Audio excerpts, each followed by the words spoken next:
Pourquoi ma fille ne peut pas épouser un homme pauvre selon Elon Musk? Elon Musk explique pourquoi sa fille ne peut pas épouser un homme pauvre. Il y a quelques années, lors d'une conférence aux États-Unis sur l'investissement et la finance, l'un des intervenants était Elon Musk. Durant la session des questions-réponses, on lui a posé une question qui a fait rire tout le monde. On lui a demandé si l'homme le plus riche du monde qu'il est pourrait accepter que sa fille épouse un homme pauvre ou modeste. Sa réponse peut changer quelque chose pour chacun. Elon Musk a répondu: tout d'abord, comprenez que la richesse ne signifie pas avoir un compte bancaire bien garni. La richesse est avant tout la capacité de créer de la richesse. Exemple, quelqu'un qui gagne à la loterie ou qui joue. Même s'il gagne 100 millions, il n'est pas riche. C'est un homme pauvre avec beaucoup d'argent. C'est la raison pour laquelle 90% des millionnaires de la loterie redeviennent pauvres après 5 ans. Il y a aussi des gens riches qui n'ont pas d'argent.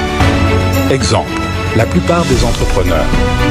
Ils sont déjà sur la voie de la richesse même s'ils n'ont pas d'argent, car ils développent leur intelligence financière, et cela, c'est la richesse. En quoi les riches et les pauvres sont-ils différents? Pour le dire simplement, les riches peuvent mourir pour devenir riches, tandis que les pauvres peuvent tuer pour devenir riches. Si vous voyez un jeune qui décide de se former, d'apprendre de nouvelles choses, qui essaie de s'améliorer constamment, sachez qu'il est riche.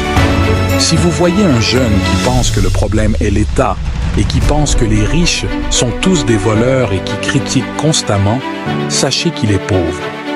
Les riches sont convaincus qu'ils ont juste besoin d'informations et de formation pour décoller. Les pauvres pensent que d'autres doivent leur donner de l'argent pour décoller. En conclusion, quand je dis que ma fille ne se mariera pas avec un homme pauvre, je ne parle pas d'argent. Je parle de la capacité de créer de la richesse chez cet homme. Excusez-moi de dire cela, mais la plupart des criminels sont des gens pauvres. Quand ils sont en face de l'argent, ils perdent la tête, c'est pourquoi ils volent.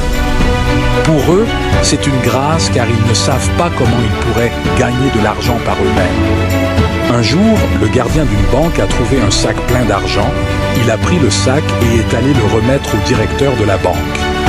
Les gens ont appelé cet homme un idiot, mais en réalité, cet homme était simplement un homme riche qui n'avait pas d'argent. 1 an plus tard, la banque lui a offert un poste de réceptionniste. 3 ans plus tard, il était responsable clientèle. Et 10 ans plus tard, il gérait la direction régionale de cette banque, il supervisait des centaines d'employés et son bonus annuel dépassait le montant qu'il aurait pu voler. La richesse est avant tout un état d'esprit. Alors, êtes-vous riche ou pauvre? Apprenons à nos charmants enfants comment créer les richesses. C'est le meilleur héritage. La richesse est une mentalité. Il faut choisir de réussir par les voies honnêtes. Merci pour votre attention. N'hésitez pas à vous abonner pour plus de sagesse et d'inspiration au quotidien.